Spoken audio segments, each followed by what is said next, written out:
siguiente en secuencia. Dice la introducción, continuando con el tema de nuestra Santa Biblia, que es el nombre de la serie, hoy veremos en nuestra clase correspondiente acerca de los apócrifos. ¿Qué son los libros apócrifos? ¿Por qué razón no fueron incluidos en el canon bíblico? ¿Está la Biblia completa o incompleta sin los apócrifos? ¿De dónde surgieron dichos libros? Como hemos visto ya en clases anteriores, el canon bíblico se conoce únicamente por 66 libros. Miren, ¿quién va a aprender aquí? Por 66 libros.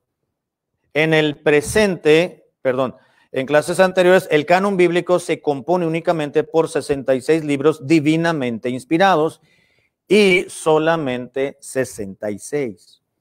En el presente estudio o en esta clase de escuela dominical veremos algunos datos interesantes acerca de estos libros llamados así, apócrifos, entre paréntesis, o también denominados deuterocanónicos. Vamos a hablar de dos clasificaciones, de los apócrifos, que también se les llama deuterocanónicos, y de los libros pseudoepígrafos y los apócrifos, que también se le llaman deuterocanónicos.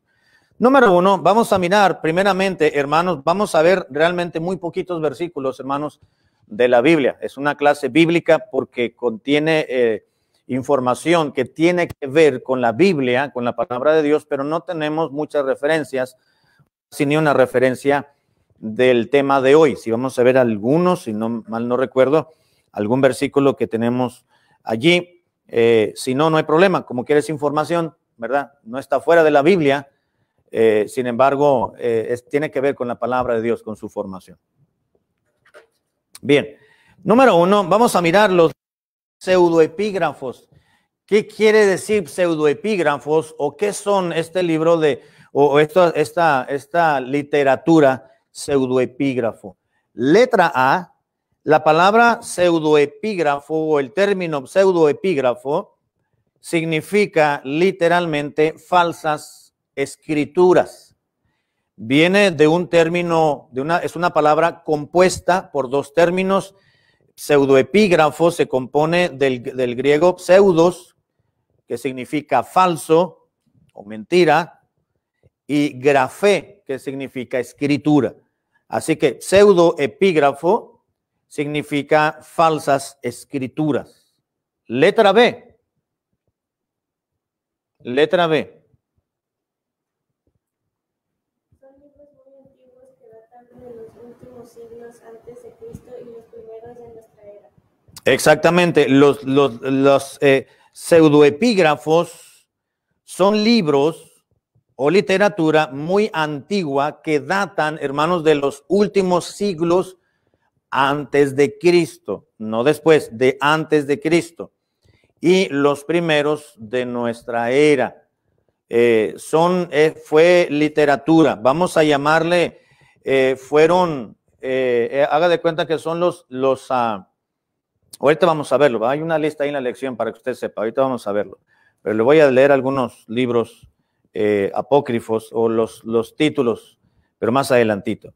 Así que los pseudoepígrafos eran libros o son libros muy antiguos que datan de los últimos siglos antes del Señor Jesucristo y del comienzo de nuestra era. Letra C.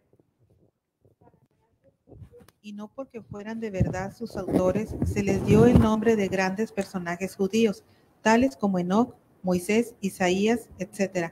De ahí que se le llamen falsos pseudos.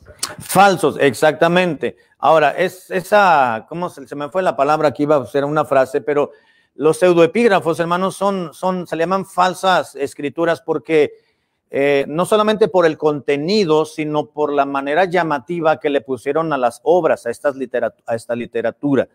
Dice, para ganar prestigio de estos rollos que se escribieron con cierto contenido, dice, y no porque fueran de verdad los autores, se les dio el nombre de personajes bíblicos judíos como la Asunción de Moisés, el libro de Enoc, para que llamara la atención. Este rollo, esta literatura, pues debe ser interesante porque lo escribió Moisés, o porque lo escribió el profeta Elías, o porque lo escribió Enoc. pero fue la manera de llamar la atención, o como dice la lección, para ganar prestigio. Hoy en día, la mercadotecnia, vamos a llamarle que era una estrategia de marketing, no del Antiguo Testamento. Hoy en día se usa mucho el marketing, ¿verdad? Estrategias, le ponen en una fotografía, en un póster afuera de un local de comida rápida, por ejemplo, en el McDonald's o en el Burger King, te ponen una hamburguesa con doble carne y tocino y unas papas grandotas y una Dr. Pepper con hielito, ¿verdad? Uno pasa y ponen $2, ponen 2 y el signo de dólar, ¿no? Y dice, ¡ay, $2 esta hamburguesona! Y yo con tanta hambre que traigo. Y se para uno, ¿verdad? Y al momento de pedirla le salen que son $7.99, pero ¿cómo se dice $2? Sí, $2 más el impuesto, más las papas, porque se vende por separado, y es para llamar la atención. Y en muchos lugares eso es lo que sucede, ¿verdad? Nos ponen una apariencia llamativa y uno se deja llevar por el anuncio, por el nombre, por el título, y cuando ya se encuentra uno frente a dicha obra o en el cupón, pues le sale que todo es más caro, ¿no? O es diferente. Sí, te estamos vendiendo esto, pero tienes que comprar esto. Ahí dicen, pues entonces así que. Entonces, para ganar prestigio, dicha literatura en el Antiguo Testamento, quienes redactaron esas obras, pues le pusieron títulos de ciertos personajes judíos. De ahí que se les llame falsos escritos o pseudos escritos. Letra D. La mayoría de estos libros, llamados pseudoepígrafos, fueron escritos antes del tiempo de Cristo y son de naturaleza apocalíptica. ¿Qué quiere decir naturaleza apocalíptica? Bueno, ya el término apocalíptico se utiliza para referirse a eventos desastrosos del porvenir o eventos futurísticos. Son relatos futuristas, es decir, de lo que va a acontecer, situaciones que van a venir y aspectos de esos, ¿no? Apocalíptico, ese es el carácter de estas obras, más bien describen aspectos que son del porvenir y fueron escritos antes de Cristo en la mayoría de los casos. Letra E. Los pseudoepígrafos precristianos incluyen los siguientes. Exactamente, hubo unos, por mencionar algunos, vamos a mencionar nueve obras, 9 títulos de los pseudoepígrafos, que fueron libros, bueno, decimos libros, pero realmente fueron rollos, ¿no? Se escribieron en lo que antes era el material que se formaba en la literatura, que eran rollos escritos en tela, en papiro, en vitela, en cueros de animalitos. Entonces, esas obras literarias, por decirlo de esta forma, pseudoepígrafos precristianos, es decir, que fueron escritos antes de la era cristiana. Cuando digo era cristiana, me estoy refiriendo de Cristo en adelante. Si cuando ya se formó la iglesia después de Cristo, vino el Espíritu Santo, se estableció, se inició la iglesia cristiana y de ahí en adelante estamos en la era cristiana. Precristiana se refiere prácticamente a antes de Cristo. Entonces, cuando Cristo estuvo aquí en la tierra, hermanos, en su primera venida, en su ministerio que le conocemos, su ministerio terrenal, cuando él nació de una virgen llamada María y vivió 33 años y medio y todo eso, ya existían estos libros, porque estos fueron escritos y circulaban esta literatura desde antes que Cristo naciera. Así que él los llegó a conocer o llegó a enterarse de ellos, pero jamás los mencionó en sus enseñanzas y en sus homilías. Los pseudoepígrafos, hermanos, precristianos incluyen los siguientes títulos. Por ejemplo, hay un rollo llamado Libro de Enoc, pero no lo escribió Enoc. Hay otra obra llamada Secretos de Enoc, que tampoco lo escribió Enoc. Hay un Apocalipsis de Baruch. ¿Se acuerda quién fue Baruch? La Biblia menciona a un Barak, que fue el general del ejército del pueblo de Dios cuando Débora fue la juez. Y hay un Baruch, el Baruch me parece que fue el asistente, si me permite decirlo así, un ayudante, su secretario particular del profeta Jeremías. Para donde iba Jeremías, Baruc le acompañaba. Para donde Jeremías se detenía, ahí se detenía Baruc con él. Ahí en el libro que lleva el nombre del profeta llamado Jeremías, encontramos parte de la biografía muy corta y apariciones intermitentes de este hombre llamado Baruc. Así que alguien escribió un libro que le llamó Apocalipsis de Baruc para llamar la atención. Otro, inciso 4, otra obra que le llaman Asunción de Moisés, que no tiene nada que ver con Moisés. Otra, la Ascensión de Isaías. Número 6, hay otra obra llamada Apocalipsis de Sofonías. Número 7, un Apocalipsis de Esdras. ¿Se acuerdan quién fue Esdras? Esdras fue un sumo sacerdote en el Antiguo Testamento que cuando los israelitas o el pueblo de Dios volvieron del exilio, es decir, de la cautividad babilónica y regresaron a Jerusalén, Esdras, el sumo sacerdote, se encargó de restaurar la vida religiosa del pueblo. Nehemías vino en el tiempo de Esdras. Nehemías estaba en Jerusalén ya. Cuando Nehemías llegó, ya estaba Esdras tratando de restaurar la adoración a Dios, los sacrificios, las enseñanzas al pueblo de Dios con el libro de la ley. No, entonces llegó Nehemías, ya estaba Esdras en Jerusalén restaurando el culto público y la vida religiosa del pueblo, y lo que hizo Nehemías fue comenzar a levantar los muros de Jerusalén en lo que Esdras trataba de levantar los muros espirituales de la vida del pueblo. Así que Apocalipsis de Esdras no lo escribió Esdras, por supuesto. Número 8, hay un pseudoepígrafo llamado Testamento de Adán, que obviamente no lo escribió Adán y no tiene nada que ver con él. Y número 9, hay un testamento de los 12, y no solo refiere a los 12 apóstoles, porque esta fue literatura precristiana, es decir, siglos atrás del Señor Jesucristo. Hay un testamento de los 12, se refiere a los 12 patriarcas, no a los 12 apóstoles. Ninguna, repito, de esta literatura tiene que ver propiamente con los nombres de los títulos, como si estos fueran autores. Los escribieron X personaje, conocidos o desconocidos, y la misma literatura o la misma redacción, pues se da uno cuenta que no fue ninguno de ellos quien los escribió. No tiene nada que ver con las Escrituras Santas. De hecho, hermanos, Señor Jesucristo, en aquel entonces estos libros estas obras ya se conocían, pero Jesucristo nunca mencionó ninguna de ellas. Los apóstoles nunca hablaron de ellos, nunca mencionaron. Claro, se mencionan los personajes de los cuales tomaron el nombre, pero no los escribieron ellos, ni fueron colocados, enlistados en el canon del Antiguo Testamento por parte del pueblo de Dios, mucho menos por la iglesia cristiana después de Cristo, que ya tenían al Espíritu Santo en sus vidas para orientarles y guiarles. Bueno, esos son las obras o los libros llamados así pseudoepígrafos. Y número 2, vamos a ver ahora los libros apócrifos, justamente. Letra A. El término apócrifo en castellano deriva del griego apócrifos, y el término apócrifos o apócrifos significa secreto u oculto. Así que la palabra apócrifo quiere decir oculto o secreto. Y esto es interesante porque tiene su trasfondo el término. Letra B, por favor. El adjetivo se usa en muchas ocasiones para las escrituras de alguna secta que no revelaba sus más profundas enseñanzas, sino únicamente a sus adeptos.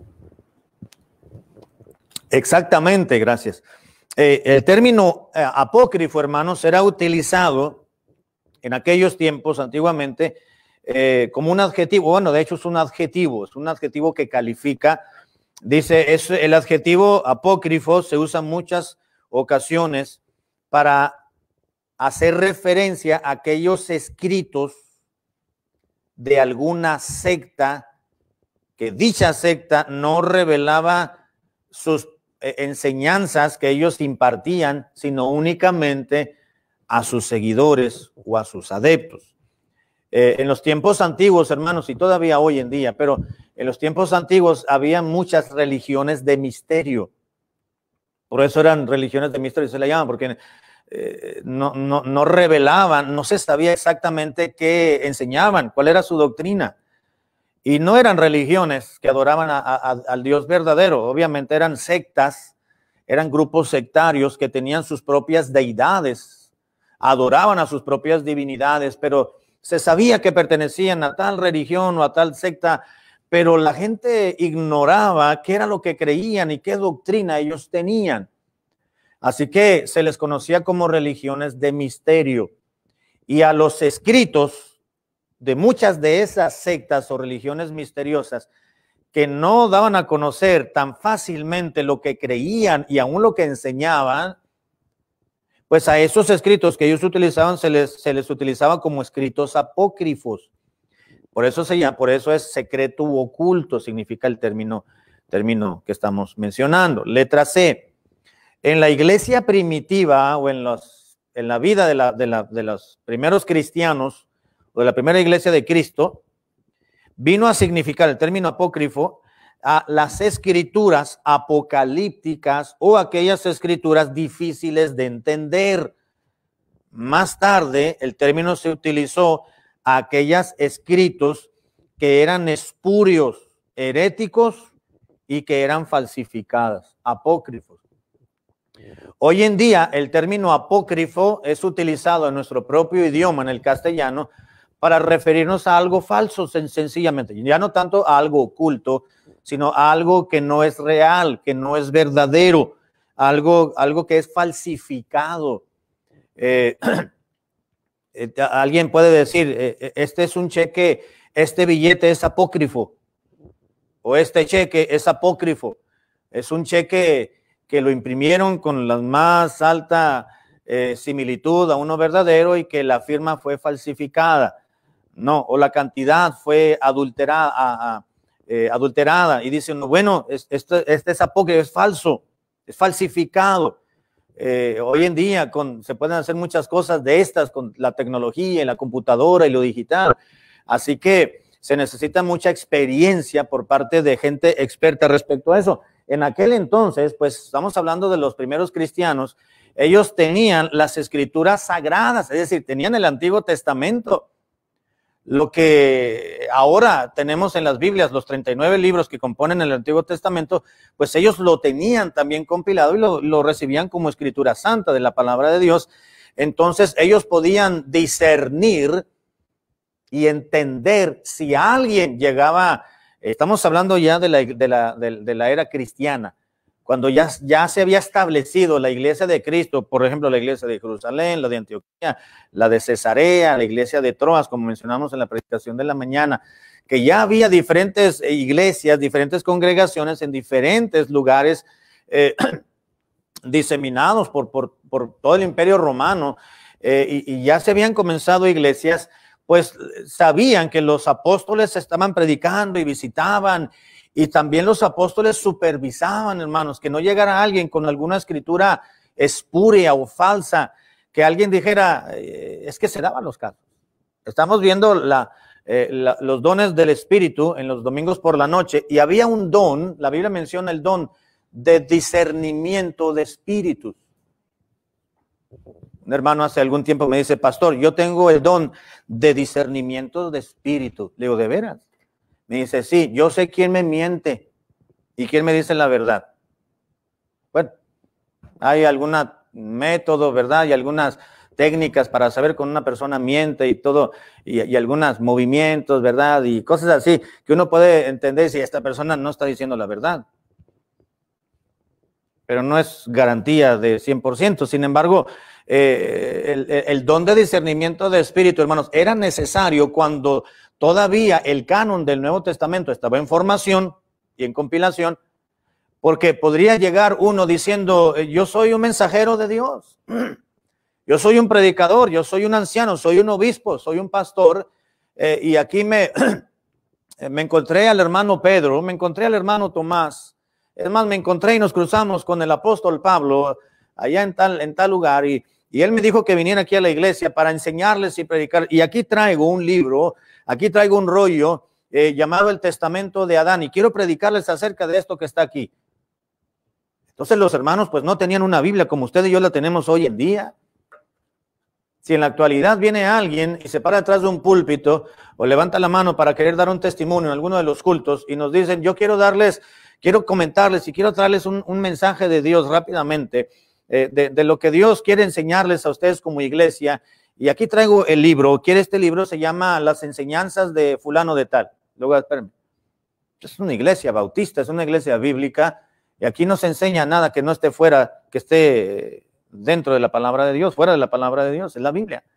No, pero es que este librito está muy bueno. Mire, lo escribió Carlos Russell. Qué bárbaro, fue un genio, ¿verdad? Para tergiversar las escrituras sagradas. No, o lo escribió José Smith y está buenísimo. No.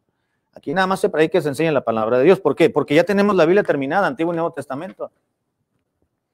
Pero en aquellos tiempos, hermanos, que todavía se tenía el Antiguo, pero no el Nuevo todavía, entonces era necesario a aquellos hermanos que Dios les daba cierto don para discernir si aquella persona venía de Dios o no era de Dios. Discernimiento de espíritu, si es un espíritu si es una persona que viene de parte de Dios o viene de parte de Satanás o de alguno de los gnósticos o alguno de los enemigos, de los adversarios que se introducían en las iglesias y que se siguen introduciendo hoy en día para espiar a los hijos de Dios. No tenemos nada que esconder en las iglesias. Iglesias, no tenemos nada que esconder, pero hay personas que espían, que se introducen para ver qué están haciendo, qué están enseñando, que no estén hablando un día un pastor, amigo mío de hace muchos años, dice que un día le llegó un inspector del gobierno, de la Secretaría de Gobernación en México, que es la dependencia de gobierno federal, que es a la que se registran las iglesias. Es como el IRS, algo así, acá en Estados Unidos. Entonces dice que le llegó un hombre, se sentó atrás y con apariencia normal, ¿verdad? Y sencillo. Y llegó un domingo, le dio la bienvenida y fue otro día y finalmente aceptó a Cristo y no dejó de ir ese hombre. Pastor Salvador Flores. Dice, y cuando ese hombre levantó la mano un día, ya no aguantó, fue una vez, fue otra vez. Y él decía, bueno, levantó la mano en alguna ocasión para aceptar a Cristo y terminó el culto y el pastor se acercó y le dijo, bueno, yo le quiero orientar para que usted reciba a Cristo en su corazón, para que sea salvo y se convierta en cristiano, en hijo de Dios. Le presentó la palabra del Señor, hicieron la oración de fe, creyó en Cristo y ese hombre se confesó y le dijo, mire, le voy a decir la verdad, voy a ser honesto. Yo trabajo en la Secretaría de Gobernación. Y yo soy un inspector y a mí me mandaron, es parte de mi trabajo, a mí me enviaron a las iglesias, me mandan a las iglesias para ver que en las iglesias, evangélicas o no, pues no estén hablando de política y que no hagan proselitismo y que no estén hablando mal del gobierno y que se dediquen a lo suyo, a Dios y no al gobierno, ¿verdad? Pero hubo algo que me llamó la atención, le dijo ese hombre, cuando vine la primera vez y me cautivó, y fue la predicación. Y si no pude dejar de venir el siguiente domingo y el siguiente domingo, así que pues no pude hasta que acepté a Cristo. Y ese hombre le confesó. Y quiero decirles, dice que no están incurriendo en ningún delito ni en ninguna infracción. Dice, están haciendo lo correcto. Incluso le tocó escuchar cuando el pastor oraba por el gobierno y por las personas que están encargadas en las diferentes secretarías. Así que, bueno, después ya ese hombre dejó de ir, ¿verdad? Por su trabajo lo cambiaron de plaza. Sin embargo, sucedía en tiempos antiguos, hermanos, que había gente difícil, adversarios que querían dividir congregaciones, que querían sembrar una doctrina extraña y entonces pues había quien discernía de parte de Dios quién venía de él y quién no era del Señor. Así que si alguien venía y se presentaba con alguno de los rollos, libro de no, quiero hablarles acerca de la profecía de Baruch o de la asunción de Moisés, dijo, pues, momento, pero si los apóstoles no nos han dicho de esos libros, de esas obras, al contrario, nos han dicho que hay gente que nos van a engañar de acuerdo a los rudimentos del mundo y no según Cristo. Así que no, ¿sabe qué? Cuando venga el apóstol Pablo o el apóstol Pedro o el apóstol Juan o el apóstol Jacobo, porque queremos consultarle a ellos, a ver si ellos aprueban lo que usted está viniendo a enseñar, porque ellos son los encargados del crecimiento de la iglesia. Eso es lo que sucedía. No solamente con los libros deuterocanónicos, sino con los apócrifos. En la iglesia primitiva vino a significar apócrifo las escrituras apocalípticas o difíciles de entender, y más tarde las que eran espurias, heréticas o falsificadas. Letra D.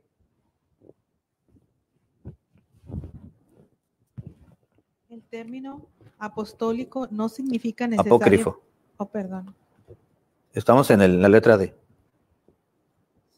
Letra D del punto 2. Ajá, uno. Punto número 2, libros apócrifos, letra D.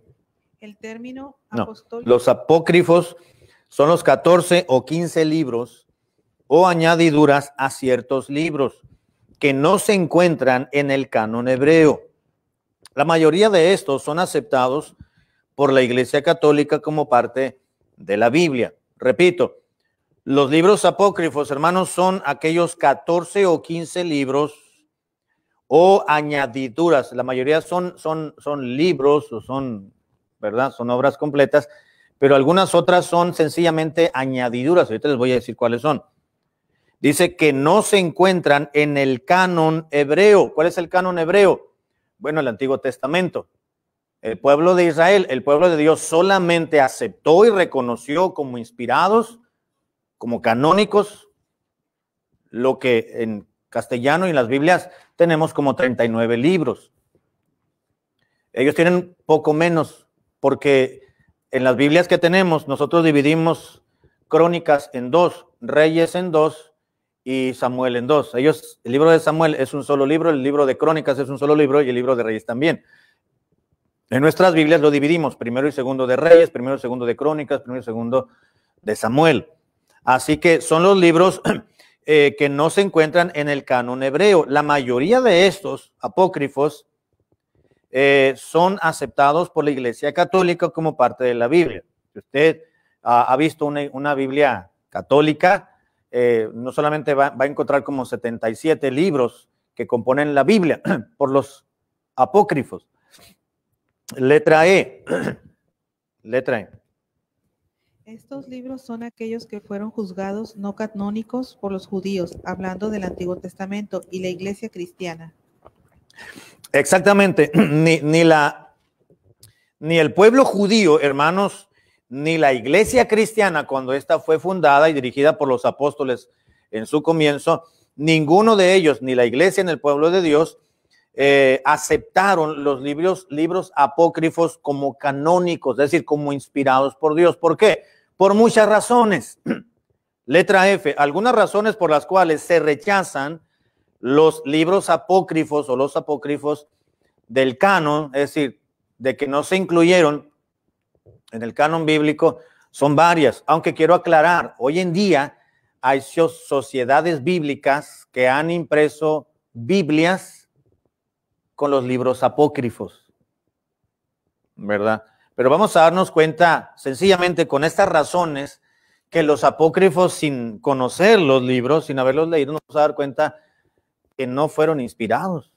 ¿Por qué razones? Ni el pueblo judío ni la Iglesia cristiana en sus comienzos aceptaron y juzgaron como no inspirados los apócrifos. Número 1, inciso 1.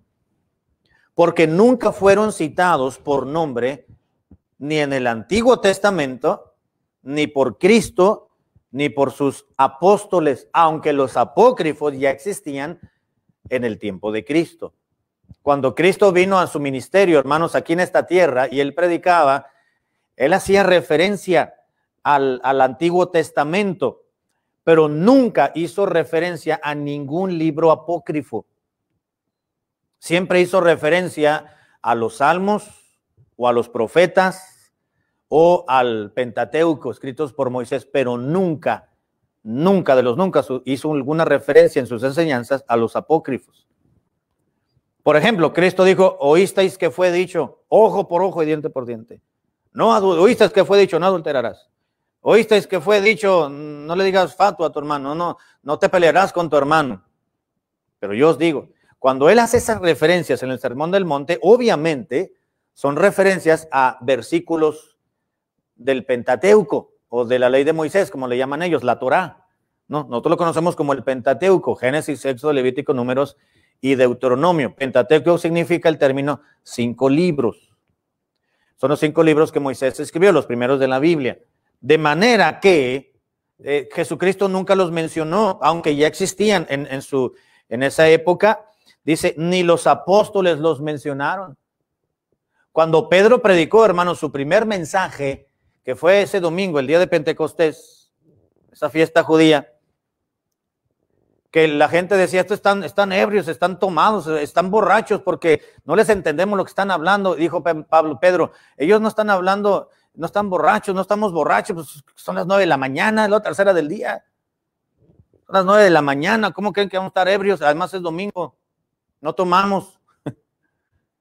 Esto es más bien el cumplimiento de la profecía del profeta Joel, dijo. No mencionó a los escritos apocalípticos de Enoch, ni el testamento de Adán, ni los libros que vamos a ver ahora mismo de los apócrifos. Mencionó a uno de los libros de los profetas del Antiguo Testamento, que existen. Ahora, antes de pasar, hermanos, déjenme darle los nombres de unos apócrifos del Antiguo Testamento. En el Antiguo Testamento, libros apócrifos del Antiguo Testamento, se encuentra el libro primero y segundo de Esdras, un libro llamado Tobías. Hay otro libro llamado Judith. Al libro de Esther se le añadió, se le llama adiciones a Esther. Se le añaden algunos versículos, algunos capítulos. Hay un libro que se llama Sabiduría de Salomón. Hay otro libro apócrifo del Antiguo Testamento que se llama Eclesiástico. Otro libro en el Antiguo Testamento apócrifo llamado Baruch. Hay otro libro, o más bien no es un libro, son añadiduras al libro de Daniel. Hay otra obra apócrifa que se le llama El canto de los 3 jóvenes hebreos, y es una añadidura al capítulo 3 de Daniel. Hay otro libro apócrifo llamado Oración de Manasés. Me parece que se refieren al rey más perverso que ha tenido el pueblo de Israel, Manasés. Hay otro libro dividido en 2, primero y segundo de Macabeos. Primero y segundo de Macabeos, hermanos, es un libro de los apócrifos. Creo que es el que tiene un poquito de más respaldo porque es un libro más histórico. Trae cierta historia de lo que la Biblia no nos narra. Cuando termina el Antiguo Testamento y al comienzo del Nuevo, hay un periodo de tiempo que se le llama un periodo de tiempo que duró aproximadamente 400 años. A ese periodo de años, esos 4 siglos, se le conoce como los 400 años de silencio. Dice en la Biblia que Dios no habló por ningún profeta, por ningún vidente, por nadie. Dios no le habló al pueblo de Israel, a su pueblo, porque estos fueron rebeldes. Todavía que se fueron cautivos por 7 décadas a Babilonia, Dios fue bueno con ellos, después los regresó a Jerusalén, reconstruyeron los muros, la ciudad, el culto público, la vida religiosa, el templo, que no eran ni las miras del templo que había construido Salomón, pero ellos levantaron un templo nuevamente allí en Israel y volvieron a tener, y entonces Dios les levantó profetas como, bueno, estaban los sacerdotes Esdras y Nehemías también estuvo ahí animando al pueblo, y después vino los profetas menores, ¿no? Y encontramos también entre ellos a Zacarías y a Malaquías, y el pueblo no entendió, ya se habían desviado de la ley de Jehová del Señor. Así que dijo Dios, yo no voy a estar batallando con ellos, y ya me voy. Y ahí dejó que hicieran lo que querían. Fue entonces, en esos 400 años de silencio, entonces que surge el imperio griego. Viene el imperio griego con Carlomagno, Alejandro Magno, y luego viene el imperio romano también. El imperio romano prevalece sobre el griego, y entonces cuando ya aparece la historia de Juan el Bautista, el principio de los comienzos de Juan el Bautista, y comienza ya la era del Nuevo Testamento, pues entonces ya estaba el imperio establecido, el romano. Y entre ese periodo de tiempo surgió un judío llamado Macabeo, Judas Macabeo, y toda su familia y sus hijos. Y este libro de Primera y Segunda de Macabeos, pues es parte de la historia del pueblo judío, específicamente de esta familia, y narra algo de lo que sucedió en ese entonces, pero solamente como historia. Hay algunos pasajes en Macabeos que utilizan el hecho de las oraciones por los muertos y ciertas cosas más, ¿verdad? Mencionan como algo que había sucedido, pero como historia es bueno porque nos da un norte de qué sucedió entre un testamento y el otro, pero no para puntos doctrinales, obviamente. Así que está Primera y Segunda de Macabeos. Y los apócrifos del Nuevo Testamento, pues hay un evangelio de Felipe, un evangelio de Tomás, un evangelio de María Magdalena, un evangelio de Judas, un evangelio apócrifo de Juan, hay un evangelio de Valentín, no sé si sea San Valentín, posteriormente, ¿no? Que fue un cardenal, un obispo, un evangelio de los egipcios, el evangelio según los hebreos, evangelio de Bernabé, evangelio de Tasiano, un evangelio de Amonio, los hechos de Pablo y Tecla. No sé si tenía complejo de computadora esa persona, pero dice los hechos de Pablo y Tecla, epístola de Bernabé, la epístola a los Corintios, la epístola a los Laodicenses, la epístola de Ignacio, la epístola de Clemente, algunos Apocalipsis de Pedro y algunos otros más, sencillamente como referencia de los libros, algunos libros apócrifos y deuterocanónicos. Ahora, estábamos viendo, hermanos, algunas razones por las cuales la iglesia cristiana y el pueblo de Israel en el Antiguo Testamento nunca consideraron canónicos los apócrifos. Número uno, dice la lección, porque nunca fueron citados por nombre en el Antiguo Testamento por alguno de los autores, ni por Cristo en sus enseñanzas, ni por los apóstoles, aunque ya existían. Número dos, por favor. Josefo, el historiador judío, 100 después de Cristo, los omite, enumerando solamente los libros que los hebreos consideraron inspirados por Dios. Exactamente, gracias. Hay un historiador judío, obviamente ya murió, ¿verdad? Esto es de mucho tiempo atrás, aproximadamente en el año 100 después de Cristo, llamado Josefo, fue un historiador judío. Él narró y escribió en varios tomos, en varias obras, mucha historia de las costumbres, de los usos y costumbres de los judíos, historia propiamente que no tenemos en la Biblia, porque es historia secular, pero que sí es muy buena para saber qué estaba ocurriendo en el mundo cuando pues el pueblo de Dios estaba, el Señor Jesucristo estaba en la tierra, los apóstoles y cosas de estas. Josefo, este historiador judío, omite, nunca menciona en sus escritos los libros apócrifos.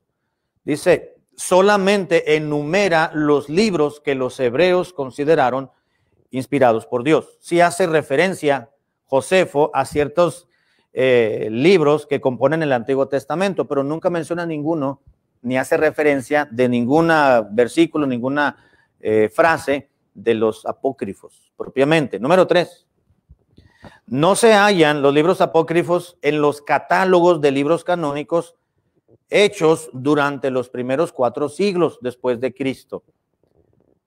400, 500 años después del Señor Jesucristo, nunca ni el pueblo de Dios, ni las iglesias cristianas que surgieron en todo el mundo y la tierra conocida en aquel entonces donde el evangelio iba siendo predicado, nunca los hermanos consideraron incluir en sus escritos sagrados ninguno de los libros llamados apócrifos. Nunca. Siempre los juzgaron no canónicos, que esos no habían sido inspirados por Dios. Y basta solamente con darle una pequeña leída a algún parrafito. Uno se da cuenta, esta escritura no fue redactada por ninguno de los seguidores de Cristo, mucho menos por el Antiguo Testamento. Hay mucha diferencia, se nota rápidamente la gran incongruencia, la gran diferencia, pero también libros apócrifos son utilizados para enseñar doctrinas falsas que van en contra de la Biblia. Vamos a verlo más adelante. Número 4, inciso 4. Ellos mismos nunca declaman la inspiración y la autoridad divina. Exactamente, ninguna frase de estos libros apócrifos, nunca vemos ningún pasaje de del autor, del escritor humano, que reclame ser palabra de Dios lo que dijo. ¿Se acuerdan los escritos de Pablo? Pablo dijo, esto mando yo, no el Señor, o esto manda el Señor, o el Señor dijo, porque escrito está, no pondrás bozal al buey que trilla, y empieza referencias a otros pasajes. Y Pablo lo dice, Juan también lo escribió en Apocalipsis, dijo, yo escribí lo que el ángel me dijo que escribiera, y oí una voz en el cielo que escribe esto, y era la voz del Señor, y esto no lo escribas. Entonces hay varios libros del Antiguo Testamento, y el Antiguo pues ni se diga, hermanos. Los libros proféticos, todos los libros proféticos del Antiguo Testamento, hay una fórmula, si me permite la expresión, hay una frase que dicen los profetas, vino a mí palabra de Jehová diciéndome, vino a mí palabra de Dios. Eso no lo decía cualquier persona. Y en ninguno de los apócrifos encontramos algo semejante. Es decir, ellos mismos nunca reclaman la inspiración ni autoridad divina. Pablo dice, toda la escritura es inspirada por Dios. Toda. El Antiguo Testamento que ya conocemos, le estaba diciendo Pablo, ha sido supervisado por la labor del Espíritu Santo. Así que lo que tenemos es palabra de Dios. Pero en los apócrifos no sucede así. Número 5. Los apócrifos no tienen el elemento profético verdadero, ni hablan como mensaje de Jehová. Lo mismo que acabo de decir. Vino a mí palabra de Jehová diciendo. Salomón, por ejemplo, escribió allá en Crónicas que cuando él iba a entrar había tomado la monarquía, es decir, la dinastía davídica continuaba a través de Salomón. Antes de que David muriera, pues David le entregó el trono a su hijo Salomón. Y dice en la Biblia que Salomón tuvo un sueño y Salomón soñó que vino Dios y le dijo, ¿qué quieres que te dé? Pide lo que quieras que te lo voy a conceder. Dice, ay Señor, pues ya soy bien joven y no sé cómo liderar y reinar y gobernar este pueblo, que es mucha gente. Yo soy un muchacho, no sé. ¿Qué quieres que te ayude? Dime qué quieres. Le dijo Dios, bueno, pues dame sabiduría para saber entrar y salir y saber gobernar, porque este pueblo es muy grandísimo y yo quiero hacerlo bien. Bueno, dijo Dios, por cuanto tú no me pediste ni fama, ni riquezas, ni gloria, me diste sabiduría. Te voy a dar sabiduría y te voy a dar lo que no me pediste. No era hombre tan sabio como tú, ni antes ni después de ti, y te voy a dar todo lo que tú no me pediste. Así que en ese escrito, por ejemplo, Salomón dijo, Dios me enseñó, Dios estuvo conmigo. Dios me enseñó. Jacob, la historia de Jacob, ahí en Génesis nos habla de que tuvo un encuentro con Dios y soñó una escalera que iba al cielo y bajaban ángeles y subían, y ciertamente Dios estuvo conmigo, yo no me di cuenta, dijo Jacob o Israel. Y vemos pasajes en los cuales los mismos personajes bíblicos, hermanos, relatan de que tenían el respaldo de Dios de una o de otra manera. En los apócrifos no tienen el elemento profético verdadero, ni hablan como mensaje de Jehová. Número 6. Contienen muchos errores geográficos, históricos y cronológicos. Se contradicen a sí mismos y a la Biblia. Exactamente, en la mayoría de los libros apócrifos hay muchos errores, por ejemplo, geográficos, históricos y cronológicos, y se contradicen. La Biblia no nos dice, hermanos, en el libro de Jeremías, no nos dice que Baruch, el secretario particular o el asistente del profeta Jeremías, escribió una carta o datos estando en Babilonia. No nos dice. Pero hay un escrito de Baruch, el que le llaman, ¿cómo le llaman el de Baruch? El libro de Baruch dice que Baruch estaba en Babilonia cuando escribió. No coincide. Hay diferencias, hay incongruencias históricas, cronológicas, geográficas, que se contradicen entre sus mismos escritos, pero esos contradicen también los relatos verídicos de la palabra de Dios. Número 7. Contienen doctrinas falsas tales como la justificación del suicidio, la oración por los muertos, la limosna como medio de expiar el pecado,